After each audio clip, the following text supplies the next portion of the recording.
কুমিল্লার মুরাদনগর উপজেলার বাংরা থানার কড়াইবাড়ি গ্রামে মাদক সংশ্লিষ্টতার জের ধরে নারীসহ এক পরিবারের ৩ জনকে পিটিয়ে হত্যা করেছে দুর্বৃত্তরা। নিহতরা হলেন রুবি বেগম, তার ছেলে রাসেল ও মেয়ে জোনাকি আক্তার। বৃহস্পতিবার সকালে উপজেলার বাংরা থানার আকুবপুর ইউনিয়নের কড়াইবাড়ি গ্রামে এই হত্যাকাণ্ড ঘটে। প্রতিনিধির পাঠানো তথ্যচিত্রে ডেস্ক রিপোর্ট। প্রত্যক্ষদর্শীরা জানান, নিহত রুবি আক্তার এবং তার ছেলে মেয়েরা দীর্ঘদিন যাবৎ এলাকায় মাদক ব্যবসা সহ নানা অপকর্ম করে আসছিল।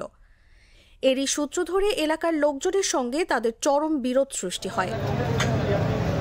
বৃহস্পতিবার সকালে পূর্ব শত্রুতার জের ধরে তাদের বাড়িতে হামলা চালায় দুর্বৃত্তরা। এ সময় রুবি আক্তারের মেয়ে জোনাকি, রুমা এবং রাসেলকে পিটিয়ে এবং কুপিয়ে গুরুতর আহত করা হয়। এতে ঘটনাস্থলেই রুবি, তার মেয়ে জোনাকি আর ছেলে রাসেল নিহত হয়। স্থানীয়রা তার অপর মেয়ে রুমাকে উদ্ধার করে মুরাদনগর উপজেলা স্বাস্থ্য কমপ্লেক্সে ভর্তি করে। এ বিষয়ে বাংরা বাজার থানার ভারপ্রাপ্ত কর্মকর্তা মাহফুজুর রহমান বলেন, মাদক ব্যবসার সূত্র ধরে স্থানীয়দের সঙ্গে তাদের বিরোধ সৃষ্টি হয়। ওই বিরোধকে কেন্দ্র করে এ হামলার ঘটনা ঘটে থাকতে পারে। ঘটনার সংবাদ পেয়ে পুলিশ দ্রুত ঘটনাস্থলে আসে এবং ৩ জনের মৃতদেহ উদ্ধার করে। পরবর্তীতে আহত অবস্থায় ওই ফ্যামিলির একজনকে উদ্ধার করে পুলিশ দ্রুত হাসপাতালে প্রেরণ করেছে।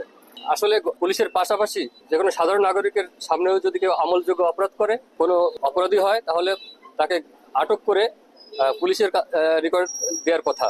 বাট এই আইন নিজের হাতে তুলে নিয়ে আইনকে নিজের মতো করে ব্যবহার করে যারা এই হত্যাকাণ্ড ঘটিয়েছে, আমরা তাদের বিরুদ্ধে আইনানুগ ব্যবস্থা গ্রহণ করব। এই ঘটনায় এলাকায় চরম উত্তেজনা বিরাজ করছে। নিউজ ডেস্ক, জাগো নিউজ। শিয়া বাটার ও ভিটামিন ই সমৃদ্ধ লিলি হালাল বিউটি সোপ, তারুণ্যময় উজ্জ্বল ত্বকের জন্য।